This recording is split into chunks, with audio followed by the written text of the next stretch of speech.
मनमानी सुरू आहे याचा मी निषेध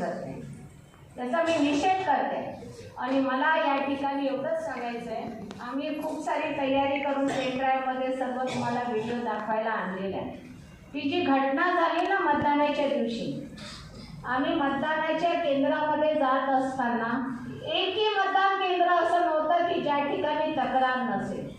काय केंद्रामध्ये फोन येत होते की EVM मशीन बंद पडली, अर्ध्या तासासाठी पाऊण तासासाठी मशीन बंद पाडण्यात येत होती. काही ठिकाणी अशी तक्रार आली की आम्ही बटन दाबल्यानंतर आमचं मत आम्ही कब्बशीवर देतो पण ते चाललं फुलावर. ही तक्रार आम्ही केली. नंतर आमच्याकडे तक्रार आली की जे मरण पावलेले लोक आहेत त्यांचं मतदान झालेलं आहे. नंतर आमच्याकडे तक्रार आली की जे लोक कामठीत राहत नाही त्यांच्यासुद्धा त्या यादीमध्ये नाव होतं, ते सुद्धा मतदान करून गेले. काय आजीबाई लोकांचे मतदान तर असं झालं की त्यांना व्हीलचेअरवर घेऊन जाऊन राहिलो. त्यांना मतदान करायला आम्ही तिथे जेव्हा गेलो तर पाहतोय की त्या आजीबाईचं मतदान ऑलरेडी कोणीतरी केलेलं आहे.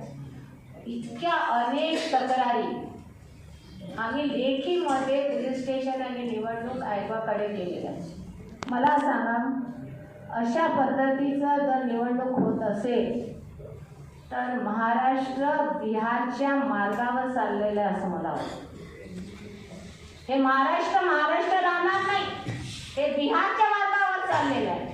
ज्या ठिकाणी अशा पद्धतीचं मतदान एकेकाळी केलं जात होतं आणि आताही विधानसभेमध्ये झालेलं आहे. त्यामुळे मी या ठिकाणी या सर्व निवडणूक प्रक्रियेचं, आणि मला असं वाटते की निवडणूक आयोग हा काही स्वतंत्र राहिलेला नाही. डेमोक्रॅटिक कंट्रीमध्ये, आपली लोकशाही देशामध्ये निवडणूक प्रक्रिया ही फार पारदर्शक होणं. निवडणुकीचं जे तुम्हाला मी थोडक्यात सांगितलं, मी फार जास्त सांगितलं नाही, अगदी थोडक्यात तुम्हाला सांगितलं की कशा पद्धतीची ही निवडणूक त्या ठिकाणी झालेली आहे. जर कामठी शहरामध्ये अशी झाली असेल तर पुन्हा महाराष्ट्रामध्ये हीच पद्धत सर्वीकडे दिसत आहे. जेव्हा आम्ही बातम्या बघतो सर्वीकडे मारामारी, कोणी हे करत आहेत, कोणी 2 ग्रुपमध्ये भांडणं होत आहेत, कोणी EVM मशीन तोडत आहे. हे what is this going on? या महाराष्ट्रामध्ये जिथे परमपूज्य डॉक्टर बाबासाहेब आंबेडकरांनी जन्म घेतला, महात्मा ज्योतिबा फुले, सावित्रीबाई फुलेचं महाराष्ट्र आहे, शाहू महाराजांचं महाराष्ट्र आहे. हे महाराष्ट्र असं कोण जबाबदार आहे याच्यासाठी? सत्ताधारी लोक जबाबदार. आणि म्हणून या ठिकाणी जे काही घडलेलं आहे कामठीमध्ये त्याकरिता सर्वस्व चंद्रशेखर बावनकुळे आमचे आमदार, महसूल मंत्री महाराष्ट्राचे, यांचा मी राजीनामा या ठिकाणी मागत आहे. त्यांना काही नैतिक अधिकार नाही या पदावर राहायचा.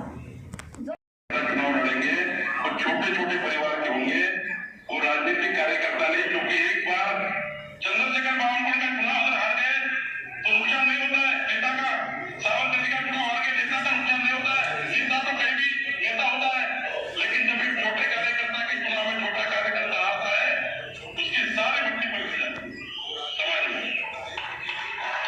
छोटा कार्यकर्ता उसका दर चले जाता है, उसकी भतीजा चली जाती है, वो हारने का डर नहीं है। लेकिन मेरे छोटे कार्यकर्ता को हराने की किसी ने कोशिश की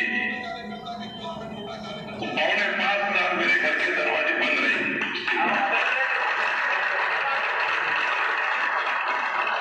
और मुझे इतना इंटेलिजेंट है,